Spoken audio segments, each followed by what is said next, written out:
a holistic. Okay, it's just told me that it started recording. So yeah, maybe before I launch in, I will just introduce myself properly then.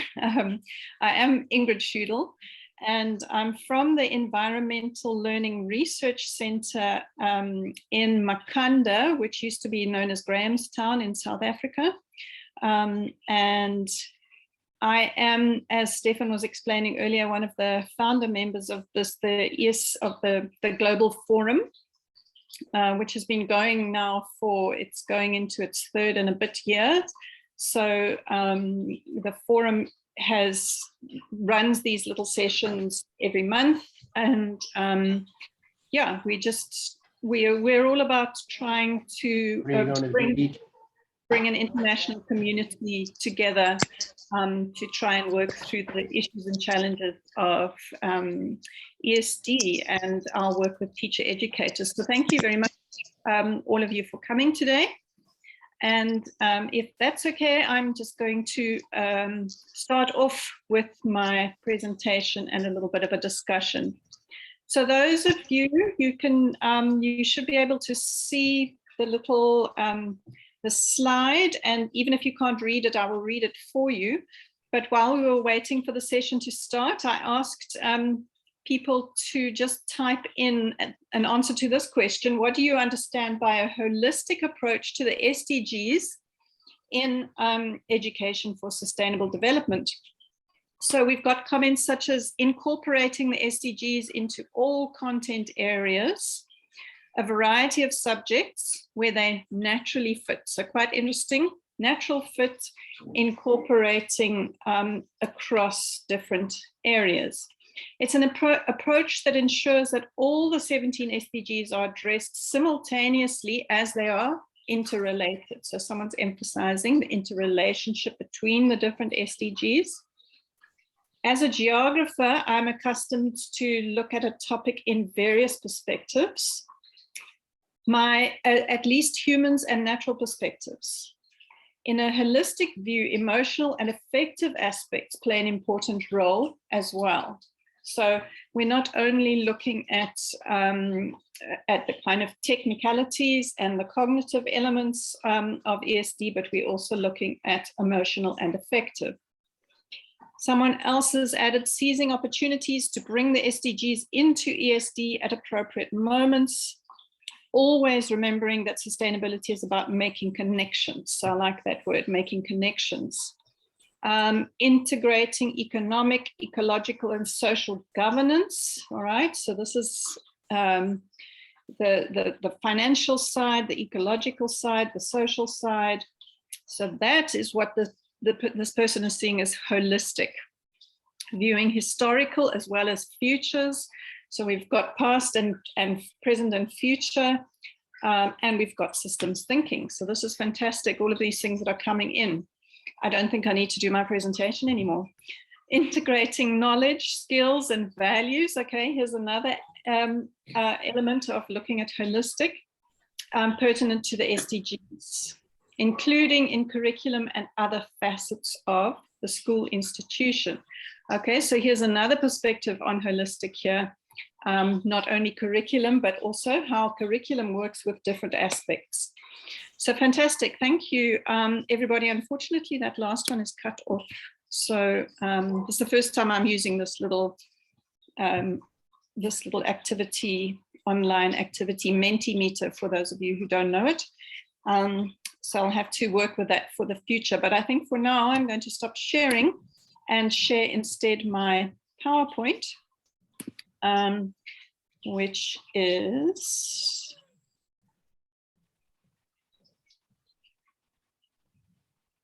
I seem to have two versions of it. Let me just make sure I've got the right one, that this is the correct one. Can you all see that? Stefan, can you see? Yep. Yes, we can. Yes, we can see. I can see it. Right. All right.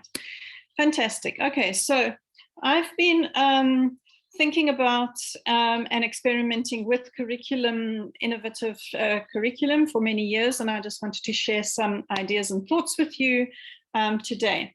These are also, these ideas and thoughts are also uploaded on the course networking platform if any of you want to look at them later. So, a holistic approach. I think that many of you have highlighted that a holistic approach, in fact, you've probably done a lot more in terms of how you've presented a holistic approach today. But I've been working with the UNESCO document, the 2021 Education for 2030 document, which talks about how to work with the SDGs. And I've noticed that they talk about it both conceptually in a holistic way, as well as the kind of pedagogical ways that you guys were highlighting today. So they say, for example, that ESD raises questions on the interlinkages and tensions between different SDGs. You guys have highlighted that, and provides learners with the opportunity to navigate the required balancing acts. Okay, always difficult to make decisions when one comes with these complexities of the SDGs. So with holistic and transformational approaches. A little bit further on in the document, they say ESD is not a topic, but a holistic approach to reshaping education to address sustainability challenges. And again, I think none of us have really see ESD anymore as a topic, but we use other topics which with which to introduce and work with ESD.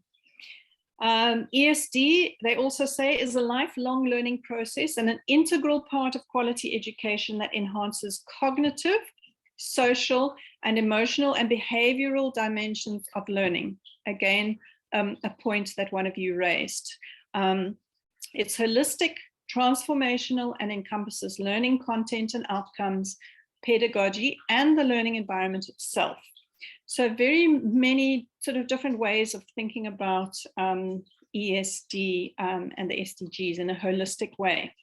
So I'm going to ask you guys what kinds of things are important for us to look at in a curriculum if we're thinking about exploring the possibilities for working with the SDGs and ESD in the curriculum. So I think one of the first questions we need to ask is actually asked by Stephen Scotham, who's actually in our presentation today, who asks about what are the essential building blocks which we can organize and combine in different ways, leading into higher levels of thinking, which involve analysis, critical thinking, and deeper levels of understanding.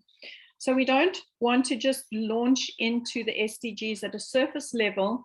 There's an important role that the curriculum plays in developing building blocks. So I've been thinking, well, what might those building blocks be that we need in order to build and create into the SDGs? So for example, for me, and I'm going to invite you guys at the end to add more, but ecology and biodiversity for me are essential building blocks for being able to engage meaningfully with SDGs, as is an understanding of global warming and how it works, as is understandings of water catchments and their complexity, as is understandings of healthy living and what it means to eat and live healthily, and many more.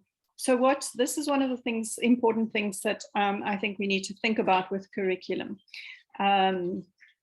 Before we launch into the complexities of SDGs, what kind of building blocks do we have in place? So that's my first point. The next one is then about more holistic concepts, or concepts that might work across different disciplines. For example, this idea of systems thinking, which again, one of you mentioned in the Mentimeter this morning. So our South African curriculum, for example, says that learners need to develop or demonstrate an understanding of the world as a set of related systems. Okay, so this idea of systems thinking is what I've called not even a building block, it's more of a holistic concept that is quite critical for meaningful engagement with the SDGs. I've also thought that we need to look at the normative framings of our curricula.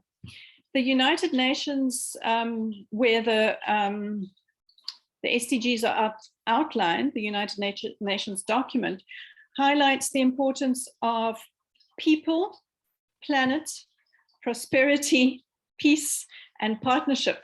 Okay, the 5 Ps. And these are, for me, I think that's quite a nice normative framing of the way that we engage in the SDGs.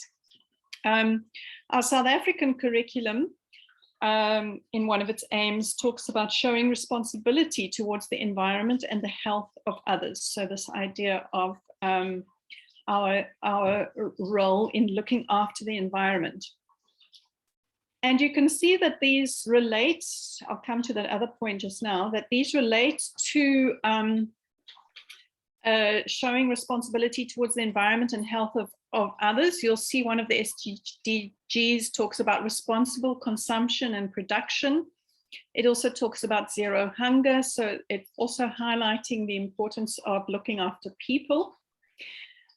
But now going back to our South African curriculum, I'm still quite struck by the topics that are in the life skills for grade 3 learners, where they have to talk about animals that give us food and what we get from the earth. And this strikes me as what I've called an ideological contradiction, because we're asked to demonstrate an ethics of care, showing responsibility towards the environment, the health of others, not only other people, but others that share our planet. And for me, this very strongly resource-based perspective on the natural environment, what we get from the animals and what we get from the earth, what we get from plants is also another one of the topics. It's quite problematic because it just talks about us as only consumers of the natural earth products. And I think that this is a bit of a problematic framing of the way that we engage with the earth. So these are some of the questions one can ask again around curricula. So, also then, if we really and genuinely want to show responsibility towards the environment and the health of others, I think what we need is a set of critical competencies for being able to engage more holistically with the SDGs. So, for example, critical thinking, creativity, and deliberation skills I've highlighted as just some of those competencies that are really critical for SDG and for a holistic engagement with the SDG. And there are more. And we need to, when we work with the curriculum, think about the pedagogies that support the development of such competencies. I'd also like to highlight another aspect, and again, some of these came in, one of you highlighted the past and the future histories in our perspective on a holistic approach to SDGs. And I've highlighted that when we talk about the SDGs and we work with them in the curriculum, we want to engage with them in a way that's meaningful for the learners, that's relevant to their context. But we don't need to look at a homogeneous grade 3 South African learner, but we need to think about what Haraway describes as heterogeneous multiplicities of the different subjectivities of the learners that we work with. So we need to constantly be able to work with and flow between, if we're telling stories or case stories about well, what happens here in our village versus what happens in the next door city, or what happens here in South Africa versus what happens in America. So we always need to be talking about both the here and the not here. We need to be talking about the past, the present, and the future, very important. We need to see ourselves and our learners as both local and global citizens. So when we're contextualizing our work, we need to enable our learners to think of themselves as both local and global citizens. And then, of course, there's them as individuals, them and their communities, them and their cultures. And these all make up a very complex learner that we need to think about, again, for holistic engagement. So these are some of the kind of opening curriculum thoughts that I've had.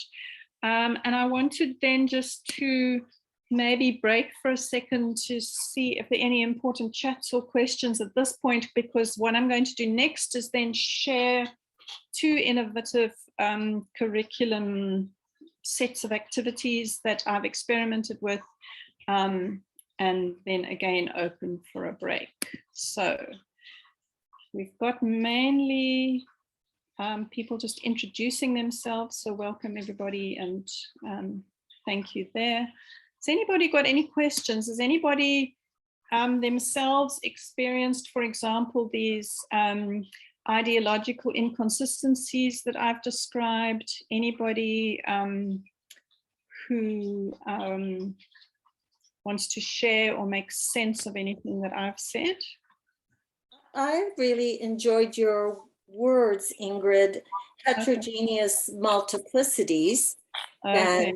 And you know, I've always kind of used the term multiple perspectives because I think a lot of times for me, people from indigenous cultures have illuminated something so that I could see it in a different way other than the cultural mainstream view, which you pointed out is often to commodify things. Like Robin Wall Kimmerer was saying, in her culture, in the Potawatomi culture, the word for plants means those who take care of us. And I just thought that was such a positive way of looking at it. And where I live, the indigenous culture is the Mi'kmaq. And you talked a lot about system thinking being a set of relationships. And relationships are, like, their language is so verb-based. So the name of a place changes in relationship to the seasons. So where I live in Waikagama, I couldn't understand that. The kids called the carnival Waikaba Winter Carnival. But in the summer, Waikagama means the beginning of the bay, but in the winter, it means the end of the ice. So because their language is verb-based, they tend to think in relationships. And I think that it's always been systems thinking for them, ecological systems. But coming from my English, you know, noun-based, it's a shift, but a good one. Wow. So I just thank you for enriching that with your words. Okay.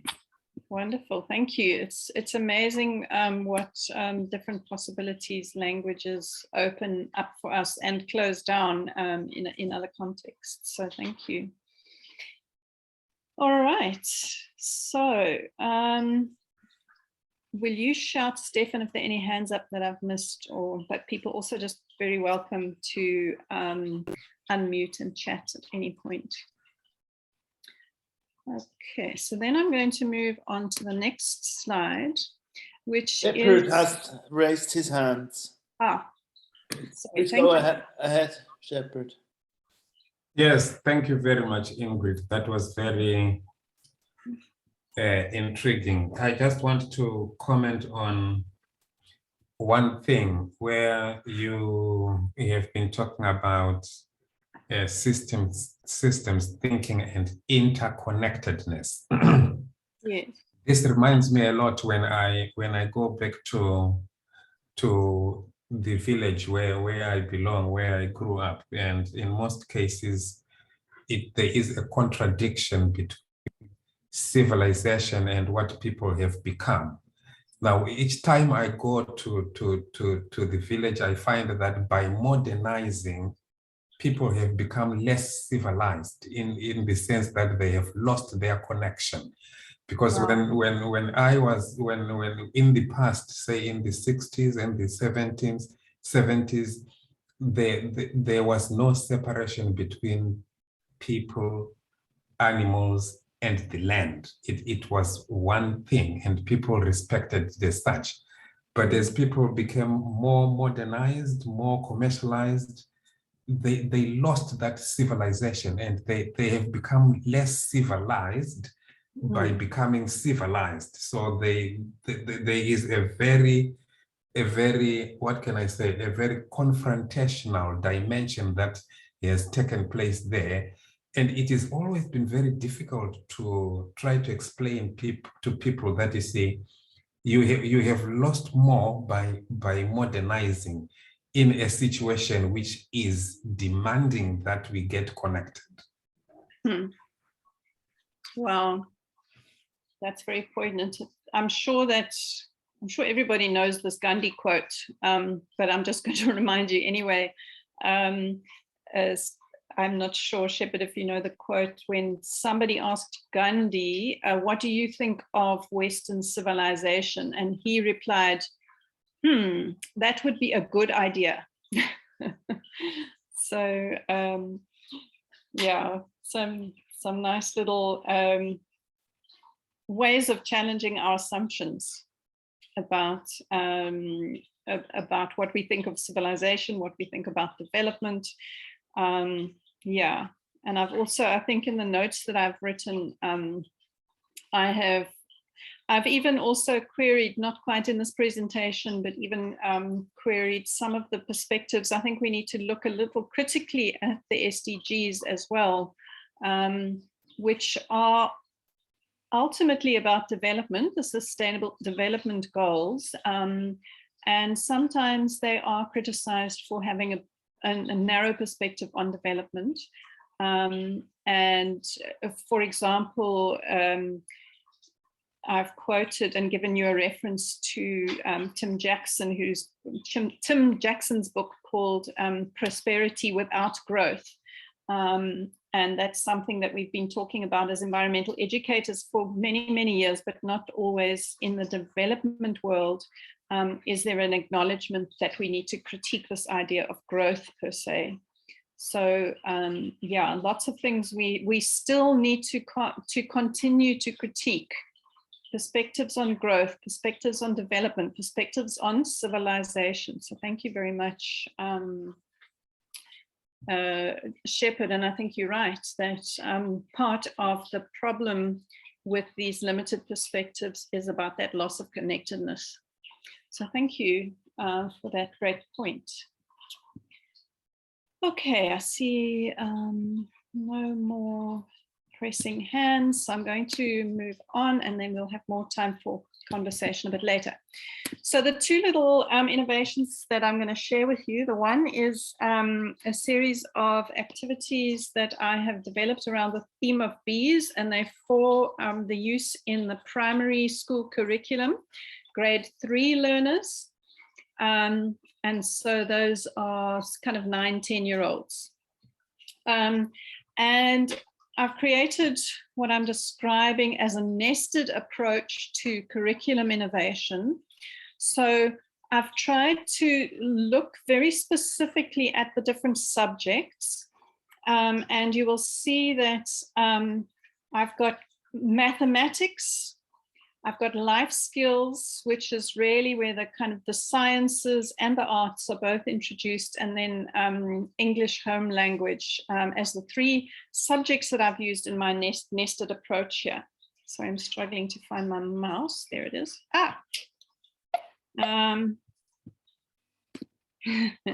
Okay, so here's my mouse. And then so what, as you what I'm proposing is that as you develop theme-based activities, you need to, as much as it is wonderful to be talking across the curriculum, it's also still very important to acknowledge those important, and I'm going back to the building blocks, those important building blocks, which the different disciplines offer us in terms of understanding the world. So for mathematics, this is a little activity that I did around, I'm going to show you the video for it just now, but where the learners learn to count in tens and hundreds, and they also asked to conceptualize big numbers. They're also given a word problem at the end. Now, I'm sure you all remember as a child, I don't know, many children who haven't had that little competition with each other where they want to see who knows the biggest number, huh?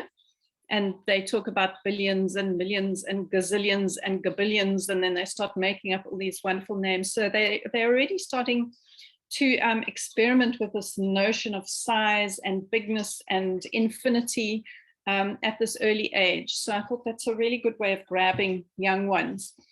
And so this little mathematics activity feeds into a life skills activity where they have to focus, and I've told you about before, about that content on animals that give us food.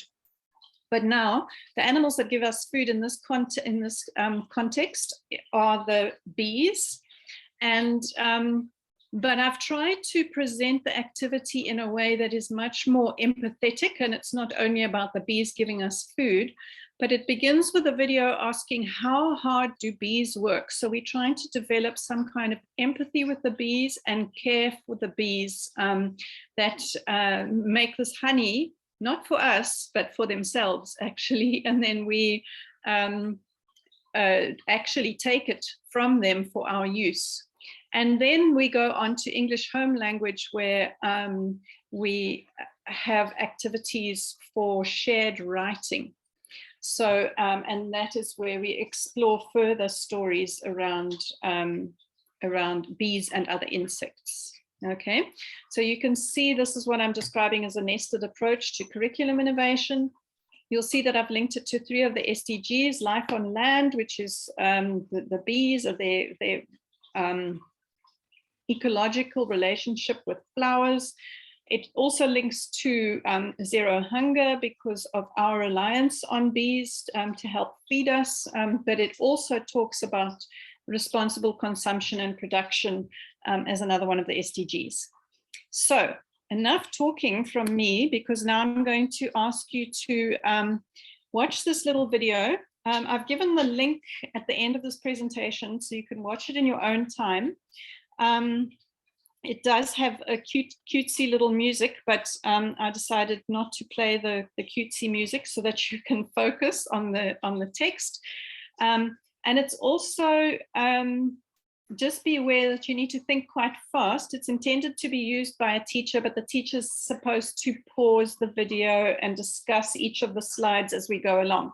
So it would never be played as fast as it is played here. So imagine a teacher, a grade 3 teacher, with this video and with a pause button and chatting in between. So it's about 3 or 4 minutes. So I'm just going to play it and then let you watch in your own as it goes along. Oops, that's going to play.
All right, I'm back. So that's, oops. So that little video is one of the activities that's part of this, this bee-themed intercurricular or cross-curricular approach that I've developed. So you can see that, as I said, I've designed that nested approach.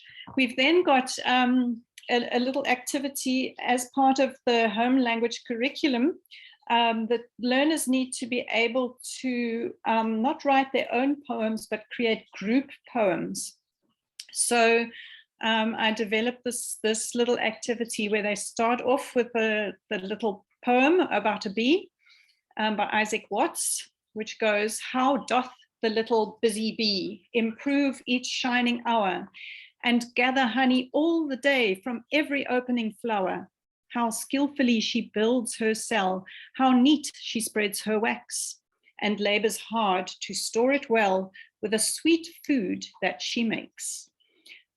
So a little bee poem, and then also remembering that that I expanded the idea into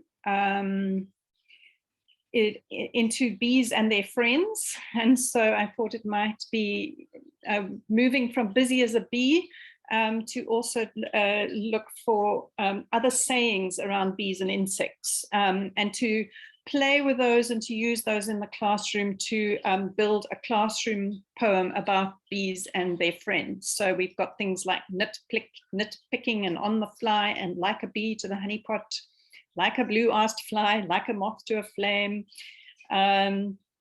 straighten up and fly right, as snug as a bug in a rug. All of those are fun little sayings that one can work with. So you can see that we're now moving into language and taken our busy as a bee saying a little bit further. So then, not only do bees make honey, but they are also, it's important, and in the grade 3 curriculum, they're already needing to begin to understand the importance of bees in pollination. And so I've written a little story with photographs, which the teacher can print out and then read to the learners. So again, highlighting language issues. So I've created a little storybook that explains how pollination works with some nice big bright photographs. So did you know that seeds come from flowers? Beans in a pod are formed from bean flowers. Apples are formed from apple tree flowers. Pumpkins are formed from pumpkin plant flowers. We need bees to help the plants change their flowers to fruits and vegetables for us to eat. Bees help with this change by moving pollen from one flower to the next. So this is grade 3. We're not talking about, we don't even use the word pollination at this point, but the concept we can start to put across. We don't talk about sexual reproduction in plants. We don't talk about anthers and stamens or whatever. We just keep it quite simple at this level of understanding the importance of bees in helping to make our food. So in this case, we don't take the food from the bees, but we are in a relationship where we completely rely on them, and which means that we need to look after them. There's more reasons why we need to look after them. So that is the bees. Now,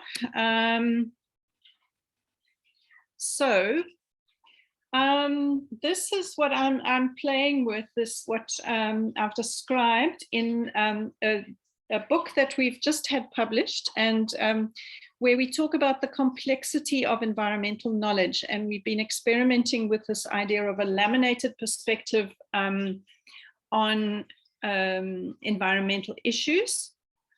And so, and this comes from Bhaskar, the philosopher Roy Bhaskar, and I've adapted his little model there to create a laminated perspective, which I think ties up quite nicely as well with how to help us explore a holistic perspective as well on the SDGs and on environmental issues. So, for example, what he tells us is that at the very basic level, we've got the cosmological. So that's the cosmos, the planets, and the sun, etc. But also we've got the atomic and the chemical level at which the world works. And these are things that we need to understand in geography, in earth sciences, as well as in physics and chemistry. So, what I haven't shared with you, but pollution is quite an important element in the discussion around bees. And so we have actually spoken about this chemical level in the module on bees, because we talk about pollution, we talk about land and air pollution. We also talk about life support systems. So within these aspects, these sort of physical aspects of the world, life support systems emerge. Okay, it enables life support systems to emerge. And so in this model that's linked to life sciences, or in this series of activities, we talk about the ability of bees to make honey and to pollinate flowers, help plants to make seeds and fruits to feed humans. So you'll see life support systems as an element in the theme-based learning there. Also, human material systems then are able to emerge from the life support systems that we're provided from. And those are systems where we actually start, for example, to farm bees and we grow vegetables. In other cases, we can mine non-renewable sources such as metals. And this is where we start to talk about human geography and our relationships with these natural systems. Our bee theme also actually talks about the use of non-renewable resources in a story that has also been integrated into the set of materials. Also within the human systems, we've also got human social and economic systems. So that's how we kind of manage these material systems that we set up. And so it's around the different ways that we manage it in good ways and bad ways, but sometimes we create exploitative social and economic systems, but we can also create harmonious ones. And this is quite critical to the discipline of economic and management sciences. And again, I don't have time now, but there is this little story that talks about exploitation of bees and the earth and its resources as part of this set of activities. We also need to think about human cultural systems. So for example, if we are looking at harmonious human social systems, we can develop harmonious ones through developing or mobilizing an ethics of care in which all living beings are respected and appreciated for their role in keeping our planet healthy. And we've got a subject in South Africa, I'm sure you've also got similar subjects in your countries, called life orientation, in which we've got this possibility for specifically developing this ethics of care. So that's a laminated perspective on the lessons, which I think can quite help us to see what it means to be looking at these at the environment from a holistic perspective. Then I've got one more example, which is shorter. I think it's just 2 slides. So this second example is just from a little extract, and it's also discussed in the chapter that I've referenced before in the previous slide. But this idea of transdisciplinary understanding. In the South African curriculum, we've got a topic called human impact. I've now jumped from the primary school and I'm now talking about the high school, secondary school. And in fact, this is in grade 11. So near towards the end of their schooling, they have to talk about the topic of human impact in the subject of life sciences. And they have to look at indigenous knowledge systems and the sustainable use of environment. And then they give a long list of examples in the curriculum, but 2 of them are Hoodia and rooibos. Sorry, bad spelling there. Hoodia is a plant that was traditionally used by the indigenous African people the khoisan, and they used it to treat indigestion and minor infections. Nowadays, it's been discovered that it is a natural appetite suppressant, so it's used to support weight loss in modern societies, and so it's been appropriated into modern medicine in that way. Rooibos, I'm sure most of you will have heard of and even tried, but it's a tea that was used for many centuries by indigenous African peoples, and now it's a widely cultivated, commercially sold tea available around the world, and it's actually quite controversial in the way that this indigenous knowledge has been taken up by both the pharmaceutical and the food industry, how land has been exploited in order to serve this new purpose for these two particular plants. So they're a nice, not nice, but an important topic to cover under human impact and biodiversity. So how do we look at that, and how do we look at that in terms of the SDGs? If we think about a case study, for example, we can find case studies where the hudia and or the rooibos have been brought back into local communities as a way of making a living. Then they can be a nice example of sustainable development if we can turn around the negative aspects of these two plants. So, for example, we can relate it to good health and well-being, the SDG good health and well-being, by showing that there are healthy alternatives to, for example, rooibos, which is a caffeine-free tea. We can also be looking at life on land, of course, because we are talking about the plants, the South African plants, and the importance of also protecting the cultural and biological heritage of our country. The case studies that you can find around growing these plants are very often women groups, and so they bring a nice element around gender equity and providing work for women in places where they can kind of be owners of their own product. And make a living which one can call a dignified work, decent work, and economic growth. So they can have dignified work opportunities. There's also the importance of growing indigenous plants, because that speaks to resilient alternative practices in the face of climate change. So it links also to number 12, to SDG 12, where if we turn it around, we can create responsible agricultural practices, and we can also stimulate local economies in indigenous communities. So you can see how one case study in the curriculum can be very much enriched if we look at it from this holistic perspective, using the Sustainable Development Goals. So I think that is the end of my presentation. So some food for thought, some opening ideas, and then some food for thought with those examples. So we've got 10 minutes, and you're very welcome to ask questions and make comments and share your own examples. So I'm looking at the chat.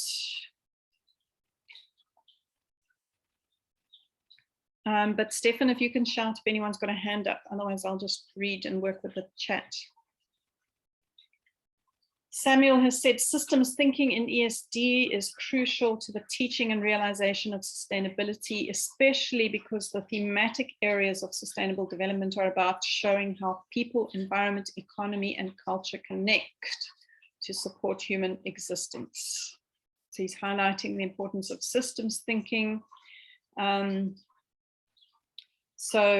And he talks about the moment that these linkages can be established by learners, the concept of sustainability becomes real. So that's really critical, Samuel, for just highlighting the importance of making these highly abstract concepts real for the learners, and linking them to our day-to-day challenges in the world. Elizabeth says it reminds her of Chris Jordan's artwork that depicts statistics using large-scale photography. Children and her own students are drawn to zoom in on the individual items. That sounds lovely. Thank you for that lovely link. And it even has a bee theme. Thank you, Elizabeth. So she's obviously linking that to the idea around big numbers. So not only numbers, but also scale as well. That's fantastic. Thank you for that lovely link. I hope you don't mind, Elizabeth. I might even post it in the course networking.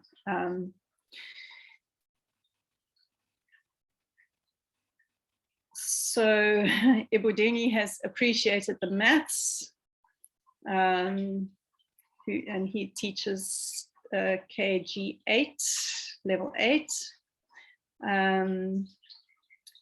People are making thank you comments, so thank you everybody. Ibudini has said that global food management is important for students learning tools. Food management is important for nature and land soiling creations. So I think perhaps by that, I hope I'm correct there, but you are concerned about land despoilation here and the importance of the way that we look after and grow our food and look after the land at the same time. So thank you.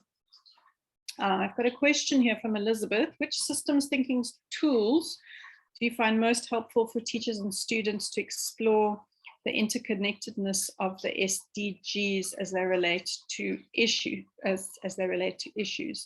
So, which systems thinking tools? I tend to work quite spontaneously,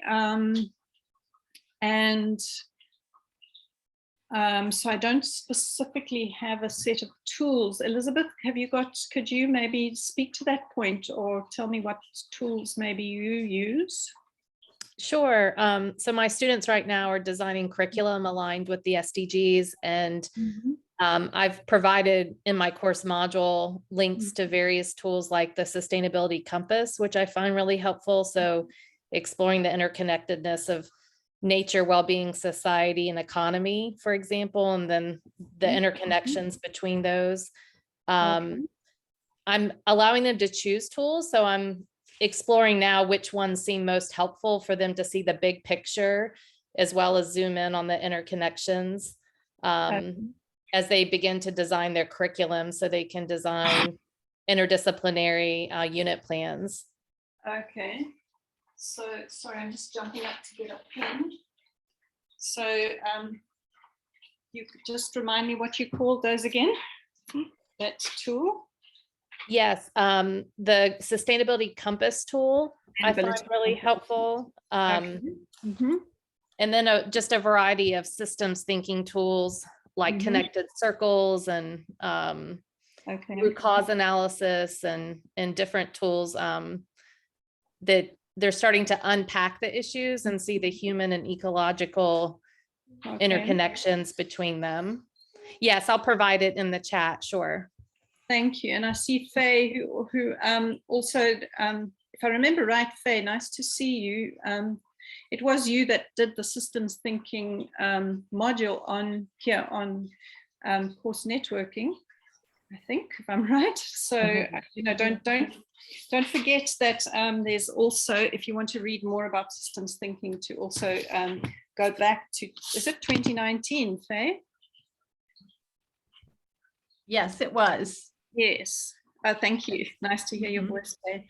So the iceberg model, so she's listing lots of wonderful models. So it looks like I've got some homework to do here in looking at the different models. So that's lovely, this conversation. And yes, Jessica's asked for the compass, so hopefully that link will come in. And I'm now jumping around. Okay, we've got Lorna. she liked the language example. Okay. So was there any follow-up action or project learning? So Lorna, what's happened is that I've developed this B theme just as lockdown was happening. Then I went on sabbatical. So I haven't had a lot of opportunity to actually try it out. What I did during lockdown was I gave it to homeschooling parents, and I collected as much information as I could from the homeschooling parents. I also lent the materials or gave the materials to a local school. So they have been used and whatever, but I don't have any examples, sadly, yet of the language activities. So I'm keeping on using and sharing and hoping to find some nice examples in the future.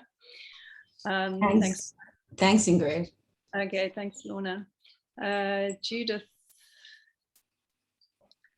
She can see how the connections can be intentional for the thematic teaching method. Working with other faculties will help develop this concept further. Thanks, Judith, for that comment.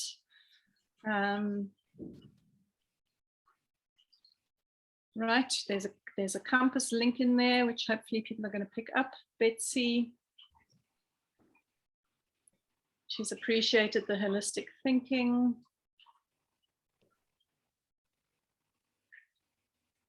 And Betsy's talking about her work in the field of eco-psychology to study cultural interpretation of ecological identity around the world. Betsy's just got the most fascinating work. Students understand their relationship to the planet are more likely to act on their understandings. Absolutely. So thanks, Betsy, for that comment. Marcel.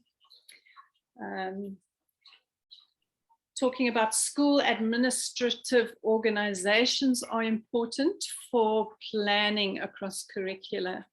And yes, so you highlighting a really important point here, Marceline. Sorry, I'm not sure if I'm pronouncing the name correctly. But yes, timetabling, getting through the curriculum are always big things that are raised around this idea and this ideal of interdisciplinary, innovative curriculum work. And I don't know whether I'm being idealistic, but I do like to feel that, or I do like to think that what I do say is that it's very important that, especially in South Africa, that we highlight that your standard language and mathematics activities, learning your 2 times tables, learning how to add, learning how to multiply, they still need to be done systematically, and they need to, have their particular slot in the day. But I do believe that in the life skills curriculum, where we're starting to learn about the world, there's a lot more, there's flexibility to work with these themes. And this is where you bring in your mathematics. You don't teach maths through these activities, but you use and you strengthen your maths through the life skills activities, and you use and you strengthen your language through making them more meaningful and integrated in the life skills. So it's very important that it doesn't undermine those critical skills. This is important for us in South Africa because our learners have been shown to have very poor mathematics and language skills internationally, in international benchmark tests, etc., etc. So it's quite critical for us not to mess with that element of the curriculum. But I definitely think that life skills and sciences and learning about the world can and should be messed with in terms of making it more interesting, more holistic, and more meaningful to the learners. So thank you for that very important comment. Time is running. So I'm not going to be able to take all the comments. I see there's 13 messages.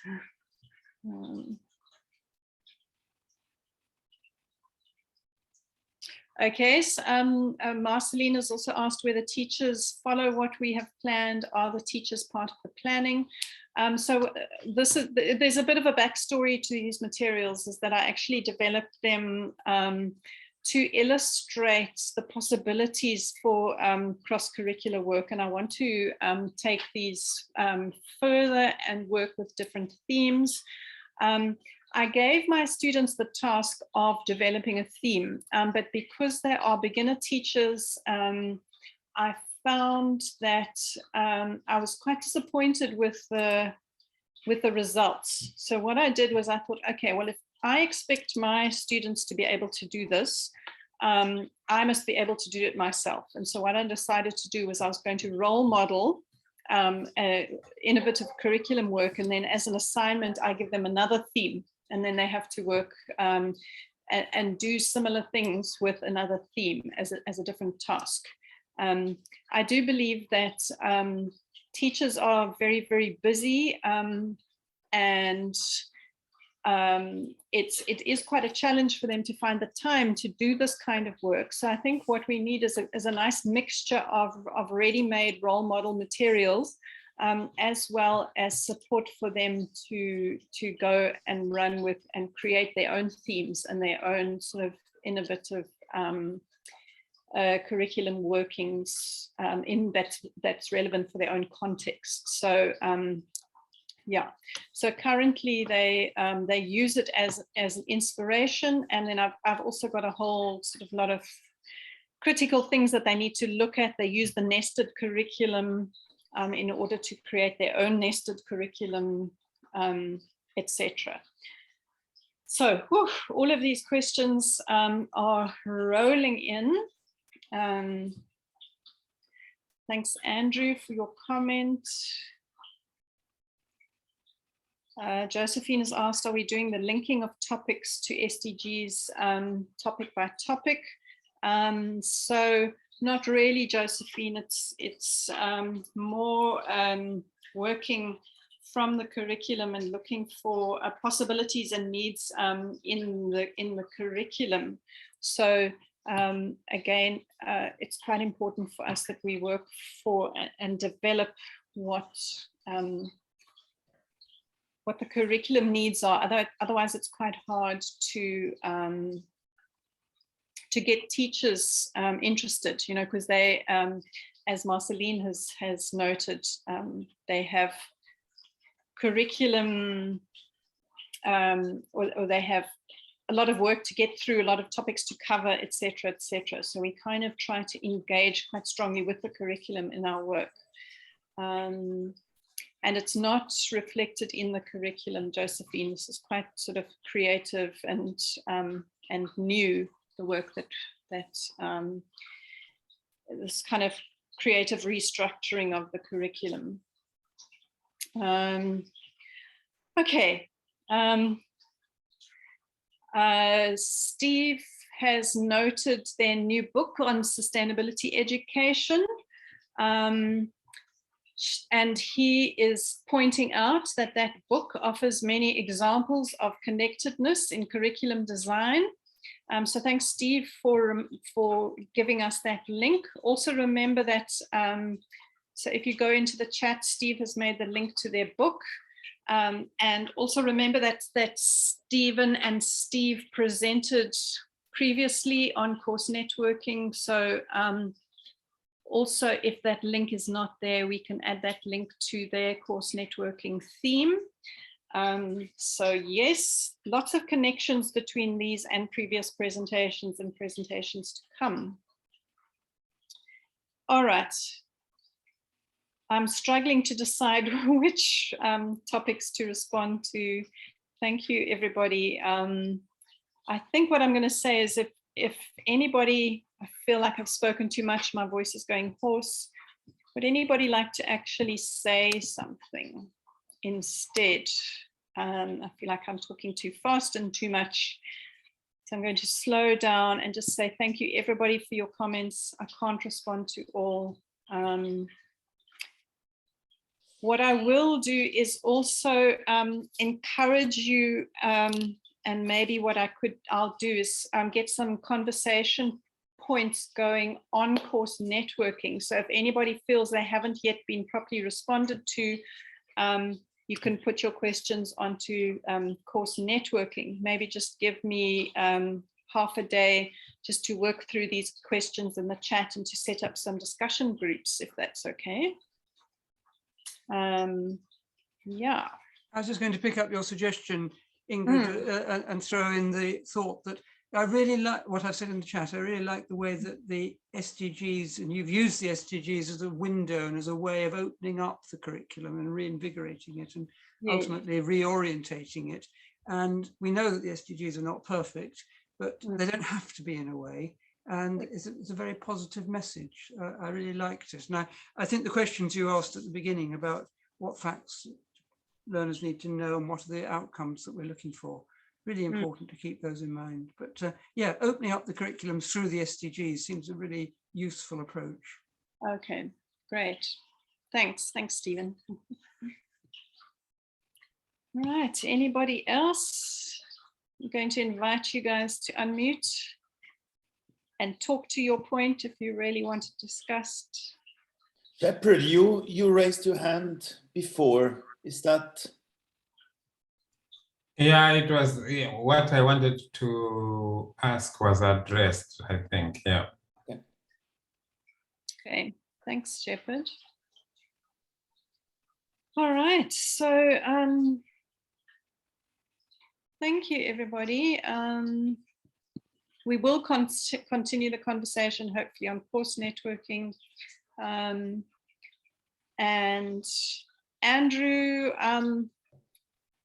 if anybody needs to know how to get onto course networking, can you remind us what they do?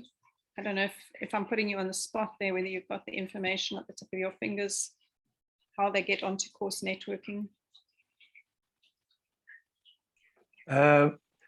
What's happened in the past is I just need to have your email address, so you need to just contact me so that I can then create and give you a login. You get an ID. Okay. So Andrew, we have quite a lot of people that are with us for the first time today. So it seems that the connection worked with the link that Rosalind spread with the invitation. Oh yes, that's great. So if there's anybody who, I noticed that the link was it was put up in separately in the folder. So if anybody has had an issue with that, you can just email me. Okay, do you mind sharing your email address, Andrew? Please, yeah, it's the same UCT one, even though I've now retired from there. I'm still got the same email address. Do you mind putting it in the chat? I don't have it on the top. Okay, sure, I'll do that. Yeah, because people are asking in the chat there. So okay. Okay.